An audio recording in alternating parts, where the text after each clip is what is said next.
Two NASA astronauts are suiting up to make history as the first two to fly aboard Boeing Starliner spacecraft.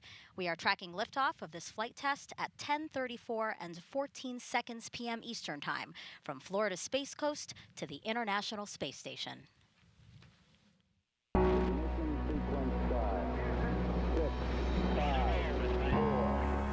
feel the liftoff. The clock has started. Roger, 0G, I feel fine. Godspeed, John Glenn.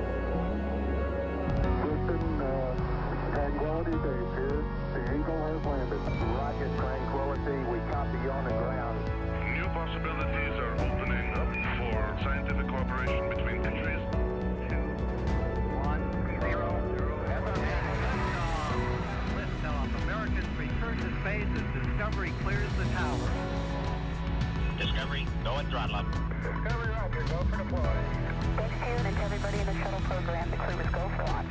Roger. Nice to be in orbit. We have followed in their footsteps to get us where we are today.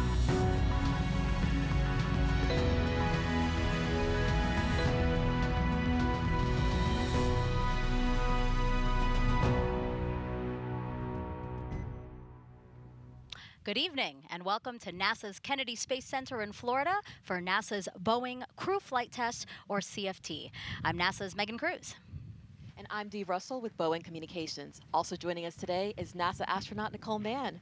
Great to have you here. Thank you, Megan, Dee. I'm so excited to be here, a part of this historic flight. Go Starliner. Yeah, all three of us are very excited, and we're excited that you can join us today to watch and follow along for the next few hours. Because again, today is only the 6th time NASA astronauts will launch on a new spacecraft designed for crew. And it will lift off on a United Launch Alliance Atlas V rocket, which ULA just finished fueling cryogenics a few minutes ago.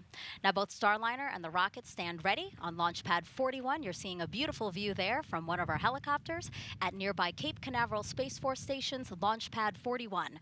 And the last time an Atlas-class rocket sent humans to space was 61 years ago for the final flight of NASA's Mercury program. Over the next 5 hours, we will walk you through the launch of today's flight test. NASA and Boeing want to certify Starliner for regular flights to the International Space Station as part of NASA's Commercial Crew program. Nicole, why is it so important to have a second commercial spacecraft that can ferry astronauts to and from the International Space Station? Megan, it's so important. What we need is dissimilar redundancy taking astronauts to the International Space Station. That allows us to not be reliant on just one company or one rocket. It provides that backup capability so we can continue to have that sustained presence on the International Space Station and do all the science and technology development that we need for future missions like Artemis to the moon. Yeah, it's such a great platform, and it's great that we get to utilize it in such a way by supporting the Commercial Crew program and what it's trying to do for the space station. Yeah, the partnership between government and commercial industry is the way of the future. Yeah. So obviously, everyone, Nicole knows a lot about the Commercial Crew program, the ISS, Starliner, and their two astronauts today, Commander Butch Wilmore and Sunny Williams, and that's why we asked her to be here with us. And for those who might not know, so Nicole was first assigned to this Boeing Crew flight test in August of 2018. Not only was she trained to fly it, but she was an integral part of its development, along with Butch and Sunny. However, she was later reassigned to NASA's Crew 5 mission, which launched in 2022. She became the first female commander of a NASA Commercial Crew program launch and the first Native American in space. And while on board the space station, she and the crew conducted hundreds of experiments and technology demonstrations. She also performed 2 spacewalks, totaling 14 hours. After 157 days in orbit, she and her crew splashed down safely off the coast of Tampa, Florida. And today now, you are here to watch your friends make history, Nicole. It is really a special day. And, Yeah. you know, it's very important to me because it's a great example of how our teams work together. Boeing, NASA, all working together to create an amazing spacecraft that has this capability to launch. And it's really that team concept. Astronauts may move on and fly other missions and come back, but we're all one big team. Yeah, absolutely. Now, there's a lot to learn about this crew flight test. That's why we have an entire team here to show you and walk you through the before, after of this entire mission. So Just a few miles away at the United Launch Alliance's Advanced Spaceflight Operations Center are ULA's Dylan Rice and Boeing's Lauren Brennicky. Both will monitor Starliner and the rocket for us. Down the road from them at Hangar AE is NASA's Daryl Nail, who is monitoring the weather and NASA's oversight of launch operations. And back here at Kennedy, we have NASA's Antonio Jaramillo to speak with key players in this mission. Plus, we have a team in mission control at Johnson Space Center in Houston. NASA's Brandy Dean, Boeing's Jim May, and NASA's Rob Navius will monitor flight controllers as they guide Starliner on its way to the International Space Station. But for now, let's head back into the suit-up room. We got a live view at the top of the broadcast, but let's go back in there now because that is where all the action is happening. And right now we have a live view of pilot Sunny Williams there. She's sitting down, talking to some technicians that are in the room with her. Nicole, what we are waiting to see right now, obviously they are suited up in their intravehicular suits, but we are expecting to see a pressure check on their suits soon, right? Absolutely. So there's a huge team of folks from David Clark and NASA and Boeing that are all working together to make sure the astronauts' suits are perfect prior to launch. And so they will get suited in. You can actually see Butch there. He's in the recliner with a visor down. He's going through his first leak check. So it looks like maybe he's kicking back and relaxing, but actually those suits, when they're pressurized, it's more comfortable to be laying back. Otherwise, you have some really hard pressure points. And so he's going through that leak check now. They're testing the integrity of the suit prior to launch. Yeah, so they're blowing air into the suit to inflate it. That's why we see him inflated there, and that's why his visor's down, because we're making sure that it maintains the right pressure for any issues that they might have. The suit has to protect them. Absolutely. It is their life support system, really. And so should there be a problem in Starliner, they will close their visor. That suit can inflate, and it has the pressure and also the air supply to keep the astronauts safe in the event of emergency. And Dee, Nicole mentioned David Clark, so that's the company that worked with Boeing to design these suits we're looking at, right? Absolutely. So they worked closely with veteran astronaut Chris Ferguson to come up with the details. It is a lot lighter than the traditional NASA astronaut spacesuits. It's about 10 pounds lighter. It's very minimal. You could see on the left side, right under maybe their name, that's where the umbilical will go in, and that's where the air would go into. The chippas, which is a soft helmet. The new thing about this suit is the helmets are actually attached to the spacesuit. It's actually like a hoodie, and that's where the communication cord is connected to, so that they're able to talk to flight control during their mission. And then, of course, they have gloves, as most suits do, and these gloves are touchscreen sensitive, as we do have a screen on our capsule. And it looks like Butch is about to unzip his helmet there, so it seems like we've had a good leak check there. Speaking of Butch, again, Commander Butch Wilmore, NASA astronaut and retired U.S. Navy captain, was raised in Mount Juliet, Tennessee, married to Deanna Wilmore, and they have 2 daughters. As a naval pilot, Butch racked up more than 8,000 flight hours and 663 carrier landings, all in tactical jet aircraft. He completed 4 operational deployments, supporting missions like Operation Desert Storm. Before his selection to NASA, Wilmore was on exchange to the Air Force as a flight test instructor at the Air Force Test Pilot School at Edwards Air Force Base in California. Speaking of space, Butch is a veteran of 2 space flights as pilot on Space Shuttle Atlantis in 2009, and then in 2014 he served as flight engineer for Expedition 41 to the International Space Station. So far, Wilmore has spent 178 days in space and performed 4 spacewalks. This flight test will be his 3rd mission to the ISS. A great background of experience there, Nicole, to really be the commander of a flight test.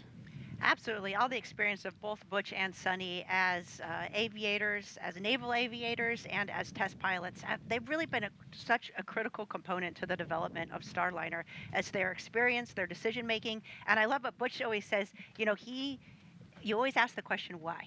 And asking that question why and learning more about Starliner has helped grow this program into what's going to be a successful launch today. And Sunny Williams, CFT's pilot and a retired U.S. Navy captain. NASA selected her as an astronaut in 1998, just 2 years before Butch. This will also be Sunny's 3rd mission to space, making her the first woman on a test flight of an orbital spacecraft. Her first trip to the ISS launched in 2006. She served as a flight engineer for expeditions 14-15. She then returned to the orbiting lab in 2012 and was commander of Expedition 33. Sunny has more than 50 hours of spacewalk time, the second most cumulative time by a female astronaut. So far, she has spent 322 days in space. Before NASA, Sunny was a former naval test pilot and instructor, logging more than 3,000 flight hours in more than 30 different aircraft. Williams grew up in Eden, Massachusetts, and is married to Michael Williams. She enjoys hanging out with their dogs, working out, hiking, and camping, as well as working on cars and houses. You were talking about how Butch is always asking why. Sunny has always said that that's actually something she really admires about him, because she fully trusts that he's going to get down to the bottom of everything and figure out why we're doing things and why it's the best way to go about things. Absolutely. Butch is always going to ask the tough questions. And if you have, one thing I remember training with Butch is if I had a question or I wasn't sure, he always pause, let's ask, let's find out why. He has that patience and that attention to detail to get down to the bottom of it. Yeah, that's why it's so important for our crew to develop that relationship, because Sunny says she really trusts Butch and trusts his decision making. And now, right here, we have a shot actually of NASA astronaut Mike Fink. He's the backup pilot for this mission. And Nicole, a fundamental part of NASA's commercial crew program and getting Starliner to this moment, really, Fink was. Oh, absolutely. Mike Fink has been working commercial crew since the very beginning. Before he was even assigned to Starliner, he was in charge of the astronauts that were working that program. So he's had a fundamental role in its development as well, and it's great to see him in the backup role today. And then he's also assigned as the pilot for Starliner 1. Yeah, Starliner 1, the first operational 6-month mission to the space station after this crew flight test and certification of the Starliner spacecraft. Fink is known for loving to take pictures, so I bet you he's snapping he's snapping a picture of the crew now. Okay, that makes me laugh. He is the best at taking photos. In fact, I told yesterday I drove by the pad and took a photo, and I texted Mike, and he sent me the first picture that we took together in front of the Atlas V, which is pretty special. Yeah, that's wonderful. And I know he's there in a monitoring role, right? Because as he prepares for Starliner 1, it's really important to see how everything shakes out for CFT today. Oh, for sure. But he's also the ASP. So he's the astronaut support person in the room. And so his job is to make sure Butch and Sunny have everything that they need for launch. Of course, there's a team that's helping them out, but he has that special eye to know, okay, this doesn't look quite right. As a crew member, he has that kind of inside knowledge, and his forefront of his mind is the safety and success of Butch and Sunny. All right. Now, if you have any questions about this mission over the next 5 hours, we invite you to send questions our way using the hashtag AskNASA. All you have to do is go to one of our platforms, Facebook, X, Twitter, Instagram, and again, use that hashtag AskNASA to send in your questions. We look forward to hearing from you and answering those questions live. Let's go now to United Launch Alliance's Advanced Spaceflight Operations Center, or ASOC, where ULA's Dylan Rice and Boeing's Lauren Brennicke are listening to all pre-flight operations right now. So guys, how's everything looking? Well, Megan, the countdown is going incredibly smooth right now. It's been nice and quiet in here when you consider all the important jobs that are going on around us. It's amazing that it is so quiet, but that's what we want to hear. Dylan and I are in a really unique spot here at ULA's Advanced Spaceflight Operations Center. We're able to look down over the control team, the launch control team down here, and if you see us right there in the middle of the room, that's us up in the window. And we're also able to be right in the middle of the mission directors who are over to our right, and the engineering support that's over to our left. So we're in a great spot to be able to track this countdown for you today. We're also going to be bringing up the public operational communications that you might hear us refer to as loops or nets. So you haven't heard them so far in the broadcast, but we're going to bring them up now. And we just want to let you know that as they come across, our commentators will be pausing to make sure that you can hear them. It's also our job to wear these headsets you saw us in and listen to some of the chatter that's going on in the background. That way we can translate things for you as they happen and follow along with the nominal procedures.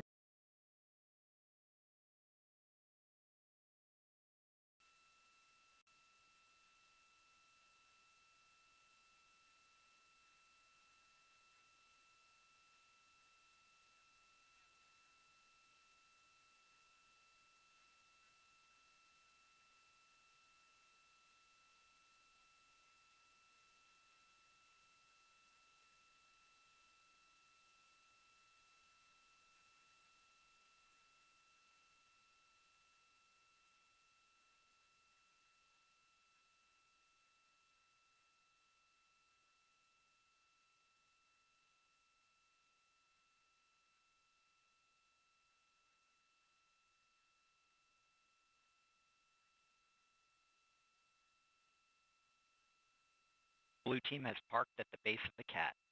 Roger.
Blue team entering the cat elevator. Roger.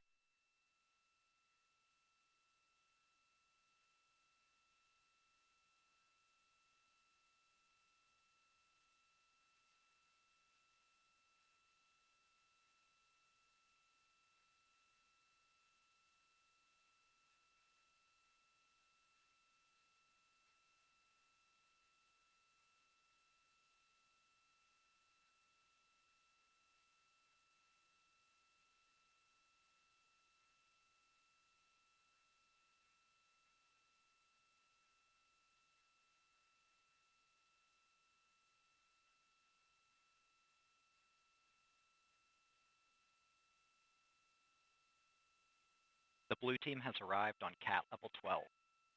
Roger.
LC, this is Blue Team Lead on Channel 1.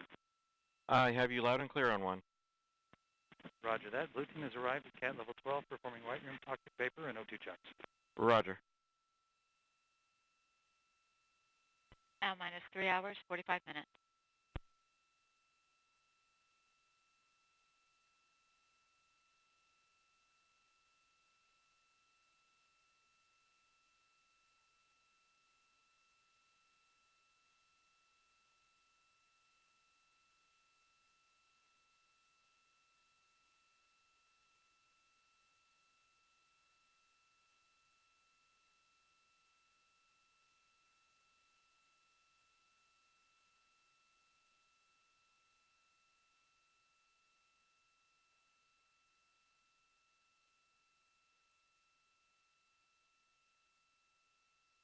LC Slick on Channel 1. Go ahead, Slick. The CST 100 commanding transferred from BMCC to MCC CST. Roger.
You're on one.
LC, this is Blue Team Lead.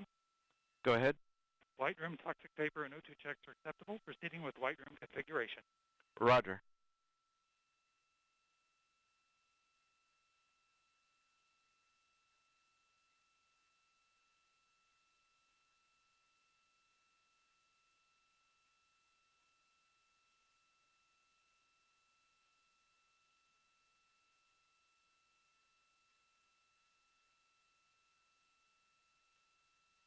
Now minus 3 hours, 40 minutes.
LC, this is Blue Team Lead. Go ahead. Yes, sir. First step 120. White room is configured for CST 100 access. Roger. Slick LC, channel 1.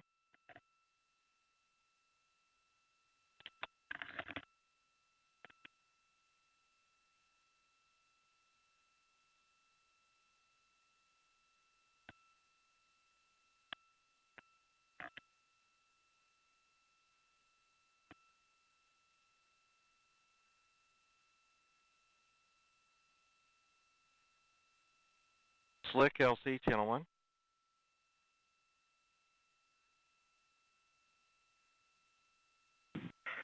Slick on channel 1. Roger. Proceed with CST 100 hatch operations and entry. Roger, and I got step 5.17 for you. We are on forward and return link and now on RF. Roger.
LC flight, channel 1. Go ahead, flight. I'm ready for hold call authority comm check. Proceed. Stand by for voice loop reconfiguration. Roger.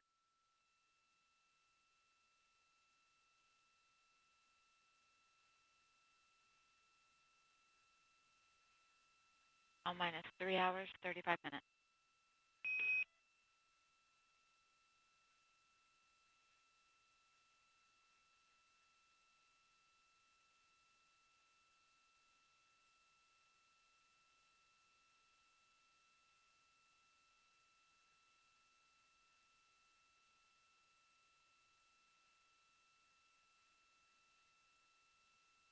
LC, SMD on channel 1 for comm check. I have you loud and clear on channel 1. I have you the same LC, SMD out.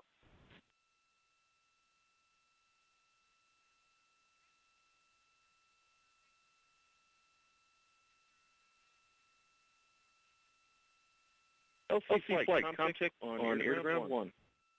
I have you loud and clear on channel 1. Copy, I have you loud and clear on CST air to ground 1. This complete hold call authority comm check. Roger. Roger.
Com check, channel 1.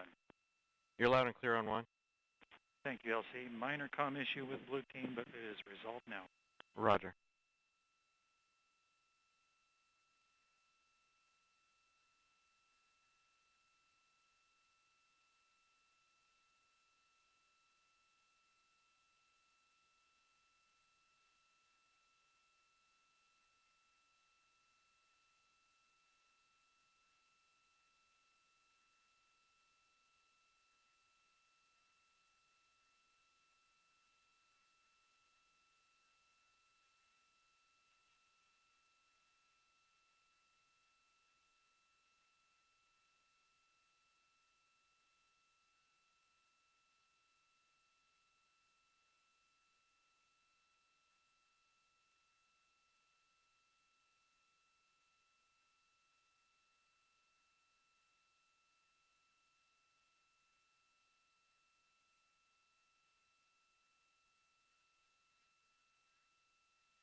L minus 3 hours, 30 minutes.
LC, Slick on channel 1. Go ahead, Slick. Hatch open, ops complete. Confined space checks are nominal. Roger.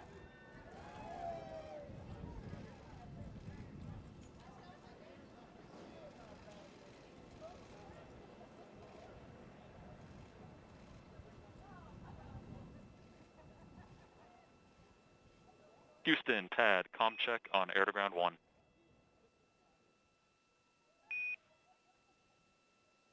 Got it. Houston, air-to-ground 1. We have you loud and clear. Moving to air-to-ground 2 for comm check. Roger.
L minus 3 hours and 20 minutes.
L minus 3 hours, 17 minutes.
LC Slick on channel 1.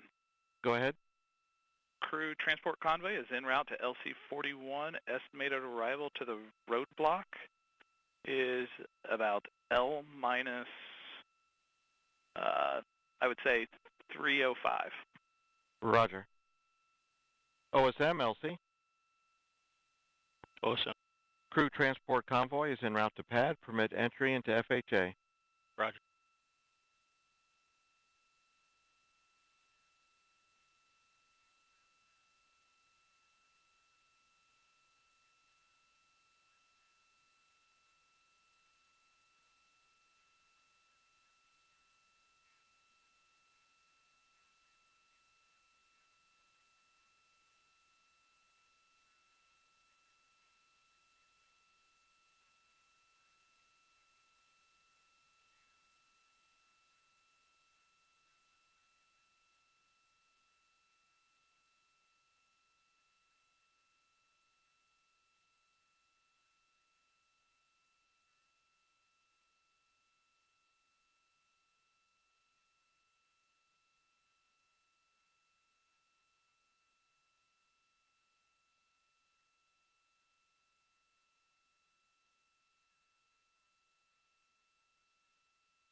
LCO, Go ahead.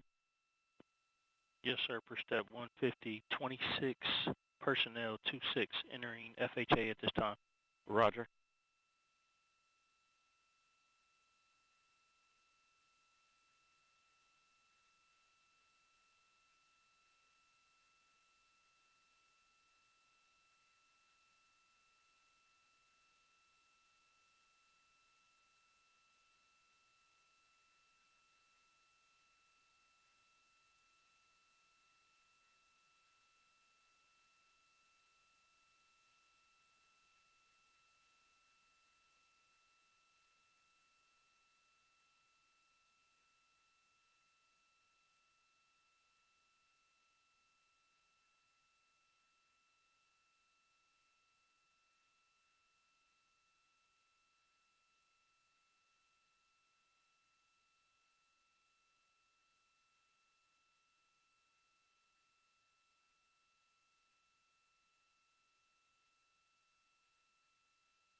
LC, Slick on Channel 1.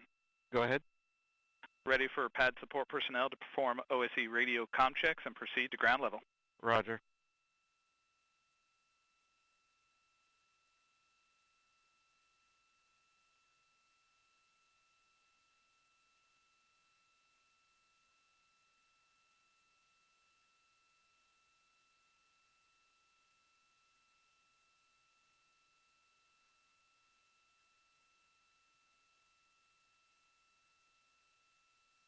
And LC, this is Slick. They're exiting the white room to grab the radio now. Okay. Roger. Copy that.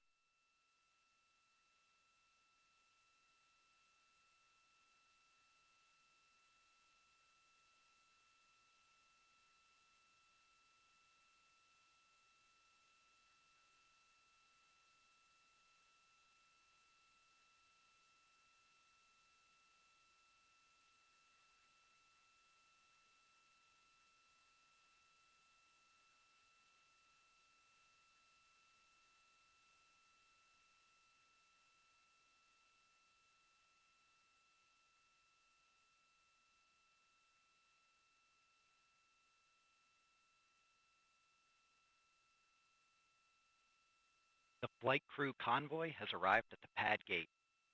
Roger. LCO, Go ahead. crew transport vehicle has entered the pad. Roger. Crew is clear to proceed to level 12. Roger.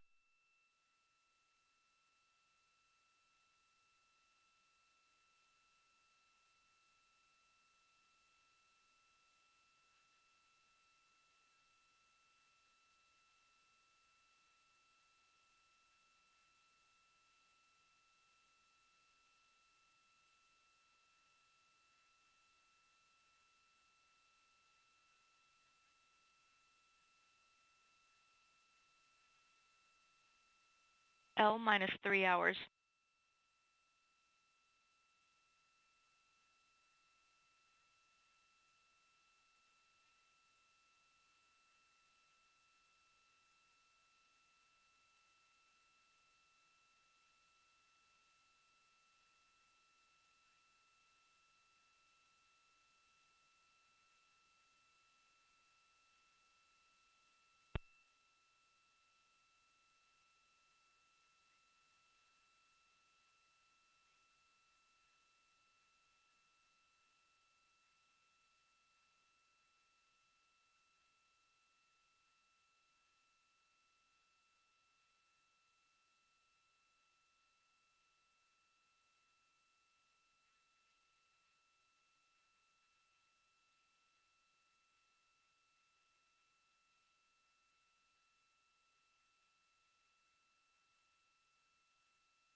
The crew transport vehicle has arrived at the base of the CAD.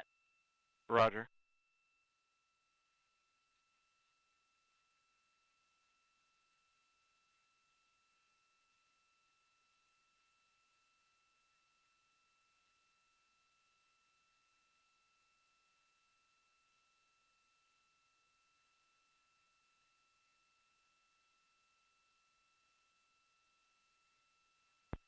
LC Logs 2. Go ahead.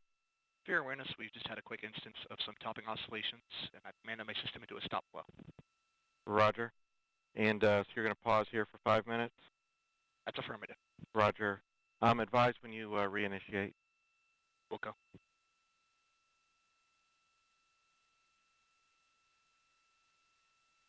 The flight crew has entered the CAT elevator.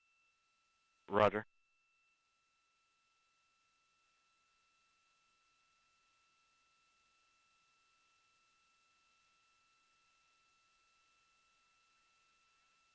LC, this is Blue Team Lead. Go ahead, Blue Team Lead. In conjunction with the topping oscillations reported, we're getting a unusual audible associated with that. Roger. Logs 2, LC? Go ahead. Yeah, Roger. Is there any expected venting up in that area? Roger, LC, we're starting to see the oscillations at the top of the OLED space dampen out little by little. We're going to observe it for a little bit longer here, but at this time we don't see any issues with the tank health this time. Roger. Suspecting maybe just a different sound coming out of the Centaur vent valve. That's affirmative, LC. Roger. Blue Team Lead, LC. Go ahead, sir. Roger. Appreciate the comment. Just advised if anything significant changes. Yes, sir. The flight crew have arrived on CAT level 12. Roger.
LC OSM. Go ahead. Yes, sir. Crew transport vehicle is clearing the pad. Roger.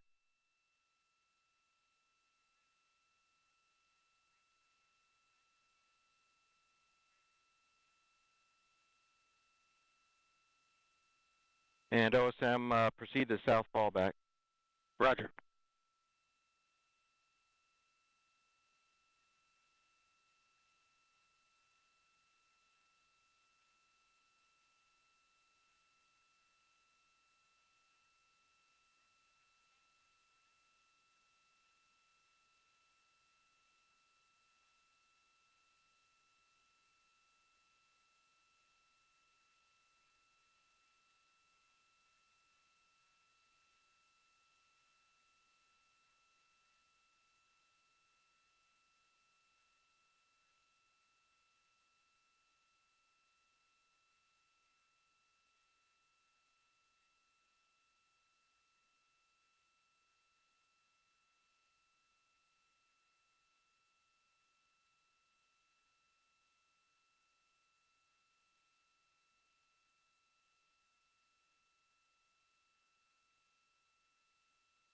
LC Locks 2. Go ahead. As discussed in the room here, we're almost at the end of our 5-minute timer for restarting flow with the oscillations. Recommendation from IFS is to resume flow and then immediately initiate a re-chill process once we have regained our topic state. Roger. I concur. Proceed.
LC Locks 2. Go ahead. This time, flow's been reinitiated and a re-chill has been issued. Roger.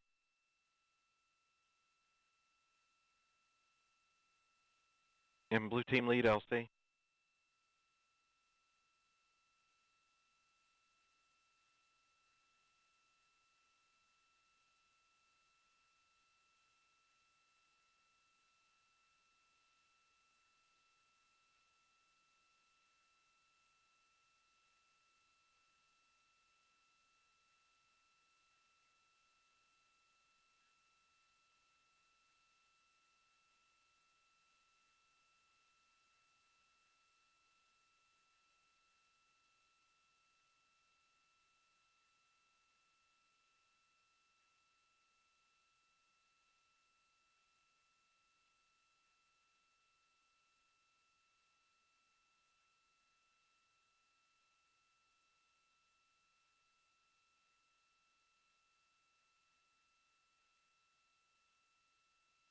LCOSM.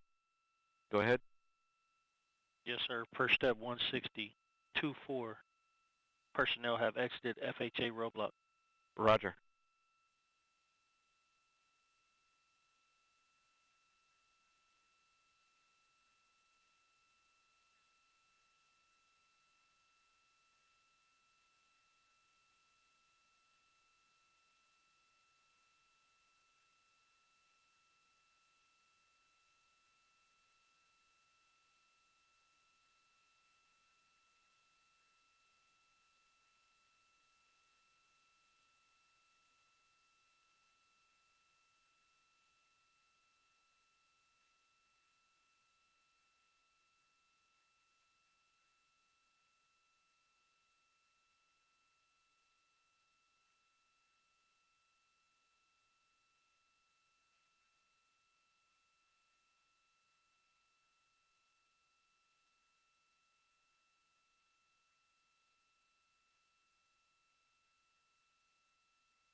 Blue team lead LC on 1. Go ahead, sir. Yeah, Roger, just for your SA, we are executing another center locks retail. Yes, sir. We did notice that. I apologize for being off net briefly. I had to do a crew assist. The audible that I had reported earlier concerning the chattering sound is greatly diminished, but it is still present. Roger.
LCSY on 1. Go ahead, SYS. Step 170, L1 balloon cycle task is complete. Roger.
Airground 1 is on listen to.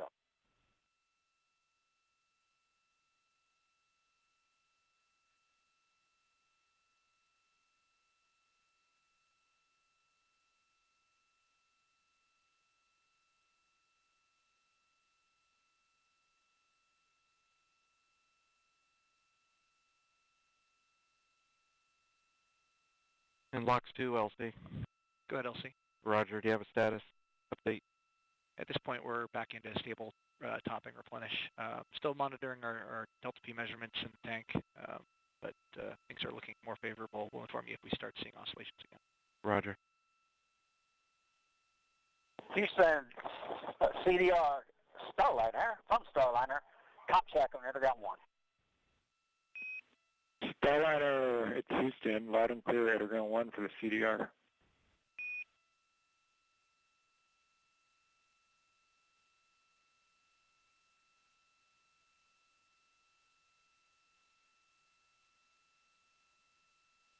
And Houston, Starliner, we're ready to power suit fan Bravo.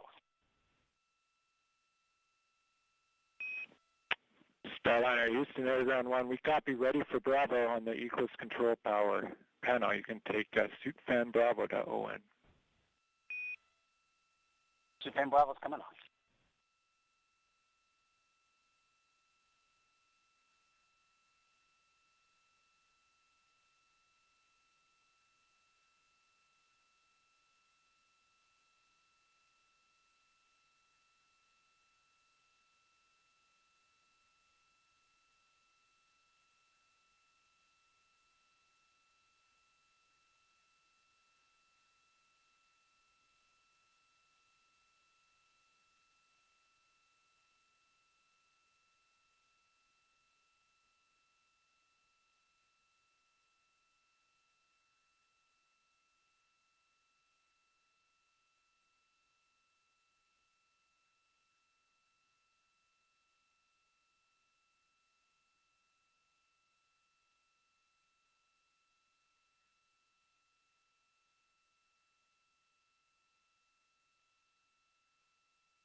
Houston Starliner, we are ready to perform synchro sleep check.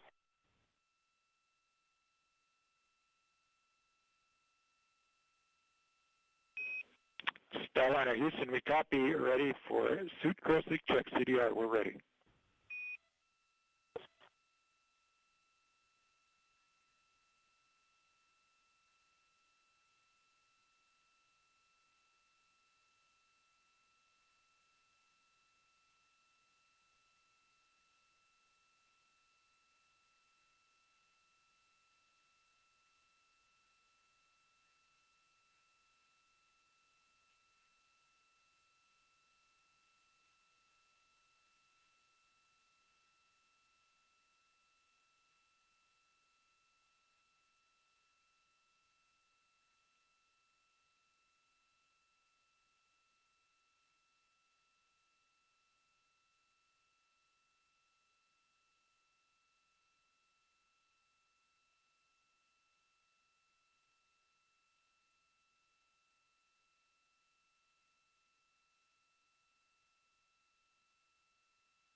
Successful synchro sleep check on CDR.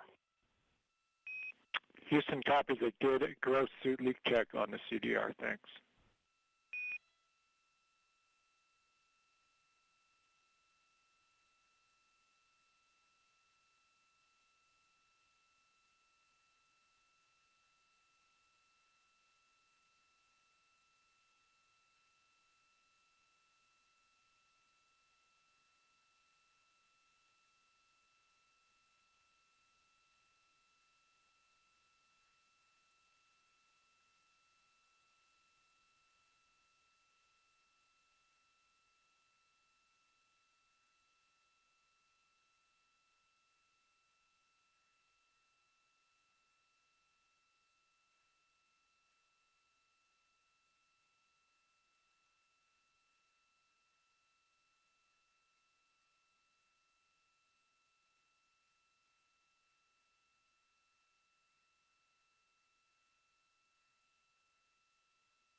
Houston, TLT, com check. Starliner Houston, we have you loud and clear, air to ground 1 for the PLT. Got you loud and clear as well.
Houston, PLT is ready to perform gross leak check.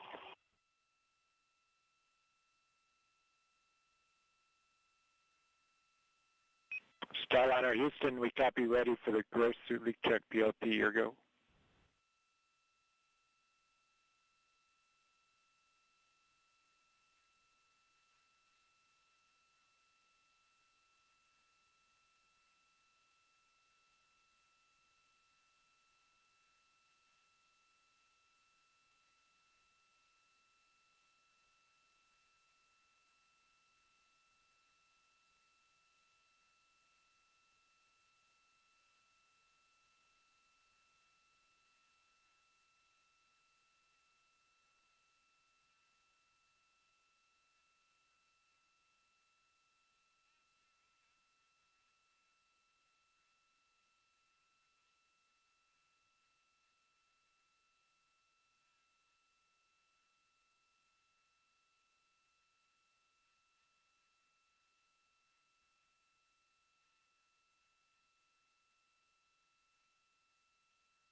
All right, there we go.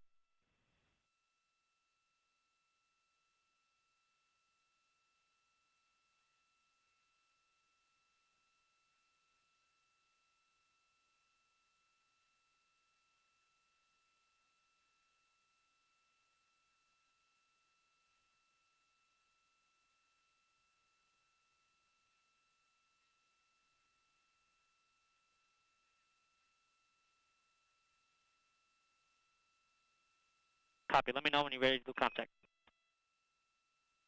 Tech 5, you are now on air to ground 1. PLT, Tech 5 on air to ground 1. How do you read me?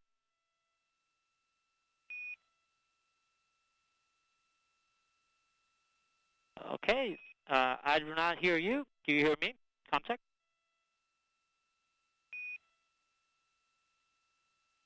Air to ground 1, I got you loud and clear for PLT. Copy, copy. I got you loud and clear on air to ground 1. Let's go air to ground 2 contact again.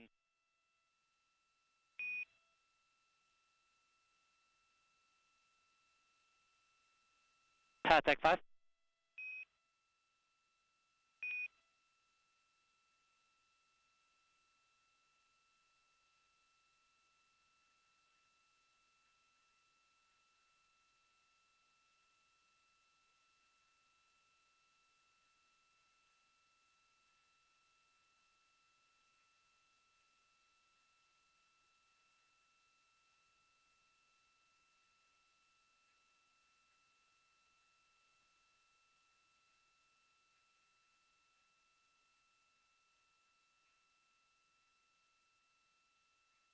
And Houston, PLT, the gross leak check is complete. Starliner, it's Houston. We copy gross suit leak check complete on the PLT, and I have you loud and clear, Sunny, here on air to ground 1. Okay, I got you loud and clear as well.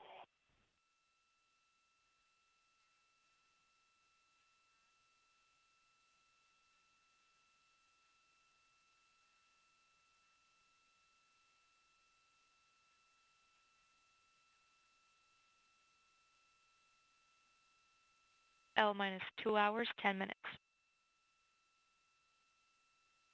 ECS, LC. Tech 5, you're back on air to ground 1. ECS? All right, PLT. So we confirmed that you got good airflow with Houston, correct? Roger. PLT, you can open your visor now.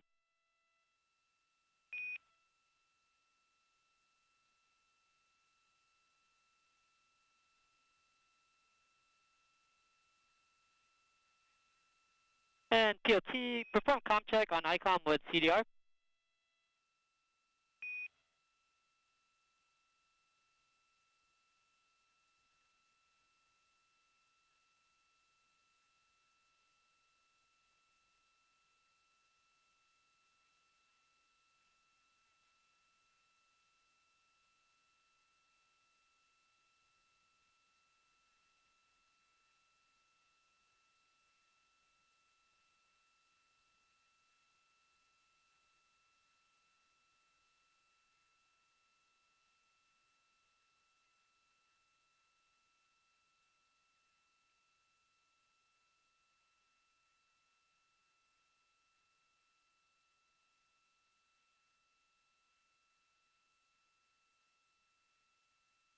Houston, PLT, air to ground 2, guide got you loud and clear. How me?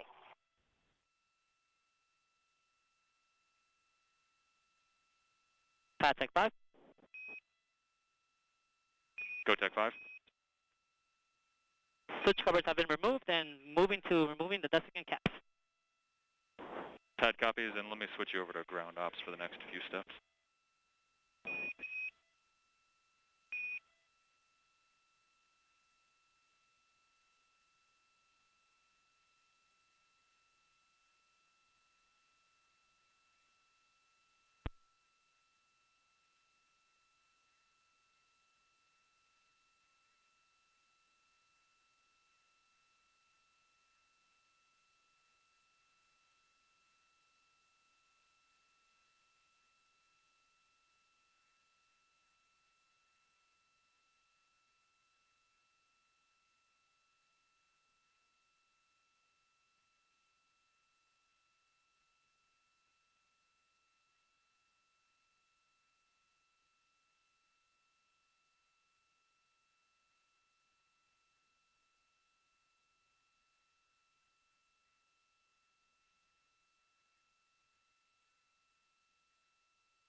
Tech 5 pad, you are now on air to ground 1. Copy. Starliner crew, is there anything else you need help with before we leave and close the hatch?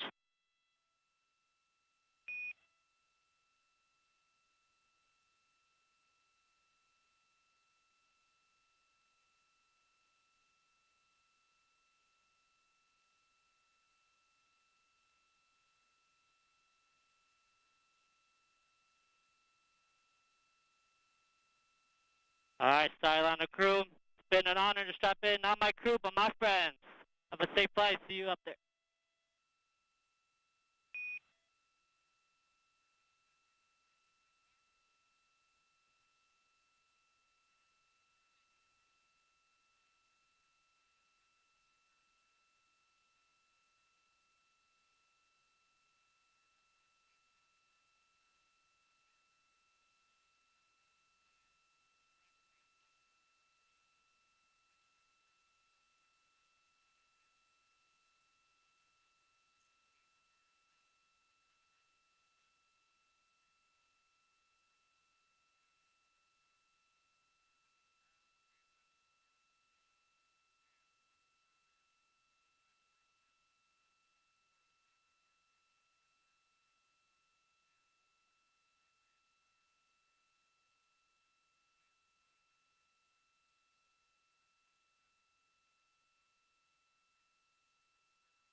LCM-1 AC.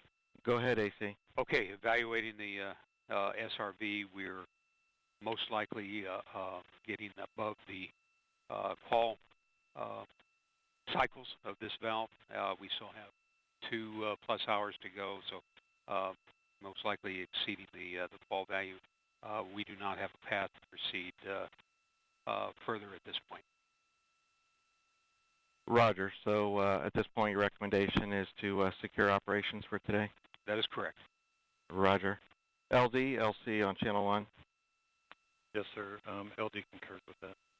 Roger. Flight and Slick, channel 1. Flight here. Slick's on channel 1. Yeah, Roger. So the engineering team has evaluated the vehicle is not in a configuration where we can proceed with flight today. So we're going to initiate our scrub and recycle operation. Roger. Flight copy. Roger.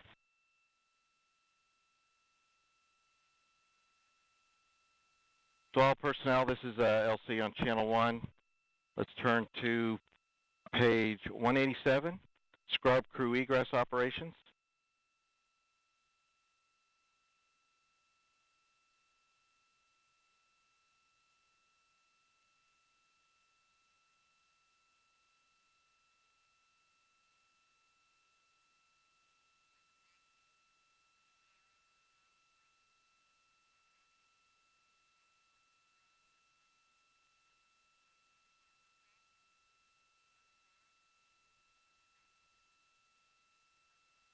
OSM, LC. OSM, go ahead, sir. Establish the BDA roadblocks and open the flight hazard area. Roger. All personnel on channel 1 will be starting an estimated 65-minute hold at this time for flight crew egress. All systems maintain T-4 configuration.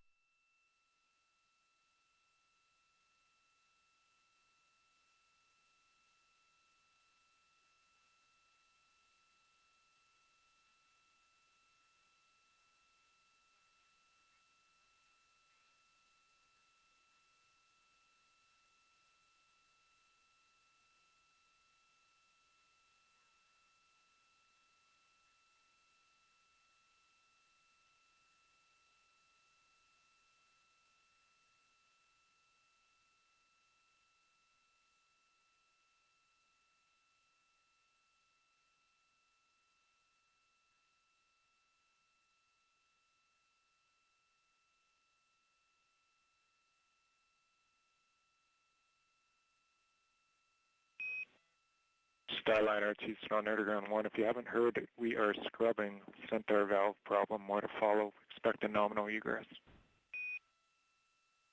Hadn't heard. Now we know. Okay. We'll be standing by.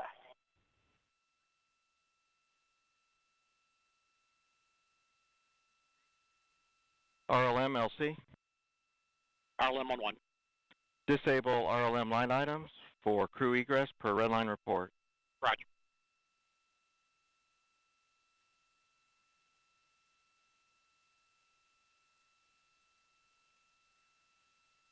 And Blue Team Lead LC. Channel 1. Go ahead, sir. Yes, sir. So you may have heard on Channel 1 we're standing down for today. So start and initiate getting the vehicle in configuration to egress the crew. Roger, Wilco.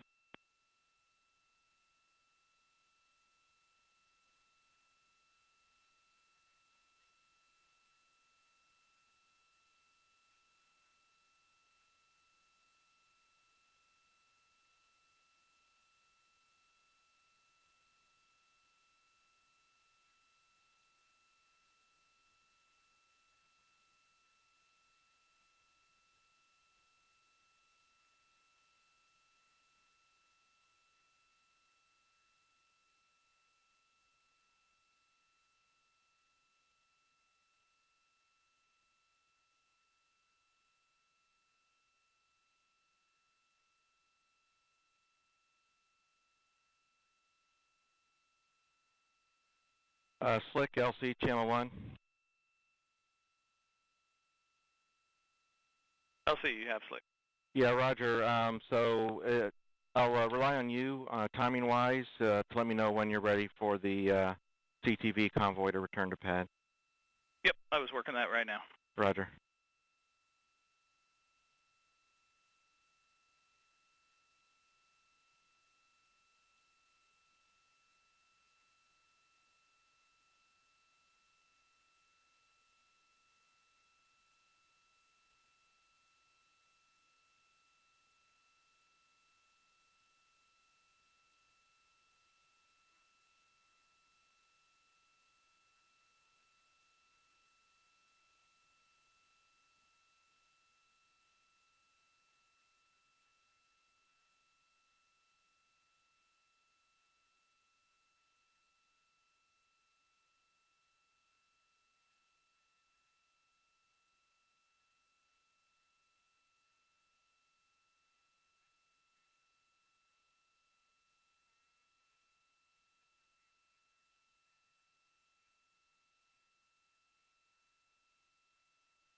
LC RLM on 1.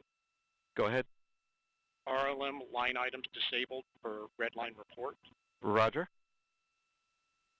P&E 2 LC. Go ahead. Secure CEC and activate safing purge. Roger. FTS LC.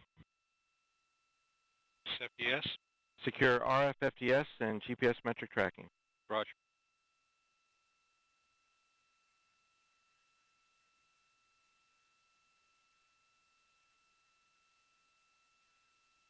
LCP-2. Go ahead. CEC secured and saving purge active. Roger.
Hey, Houston Starliner, we're standing by.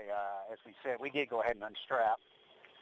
Curious if we're going to run anything in the scrub recycle procedure as you're looking forward, since we didn't get very far. Starliner Houston, loud and clear. We are running it. A lot of the events are sort of no perform because we didn't get that far in the count. I will keep you appraised. The main action on your radar will be bringing the suit fan Bravo to off before you jump out. Yeah, and we're not going to open the cabin vent valve or anything, I'm assuming, as well. Negative, yeah, hatch is open, so none of that applies. Yeah, that's what I assumed. Okay, thanks.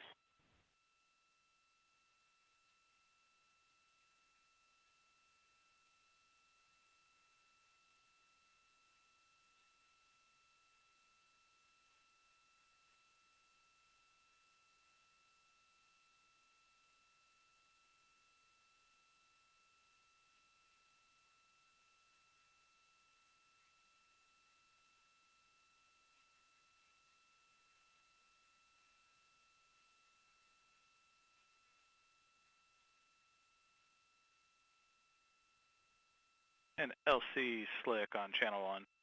Go ahead, Slick. Yeah, we're getting ready for crew egress, so we would be good for the CTV to come to the pad gate and hold there. Roger. OSM, LC? OSM. Roger. Notify crew transport convoy to return to pad, permit entry into the BDA, and ask them to hold at the pad gate, please. Roger.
Starliner, Houston. Still with you. No real change. OFM is off. The prop system is not secure, but it's an unknown and an expected config, and we'll still get suit fan Bravo off here before you jump out. Otherwise, just stand by for us.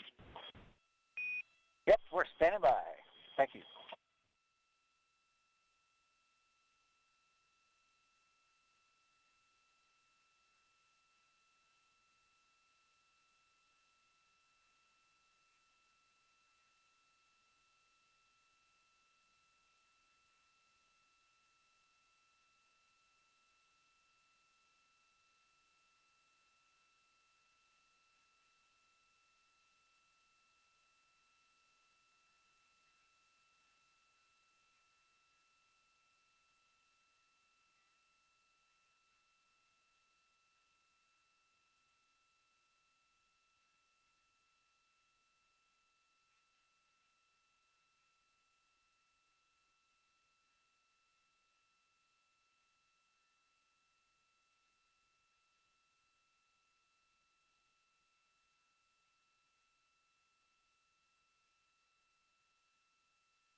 LCOSM.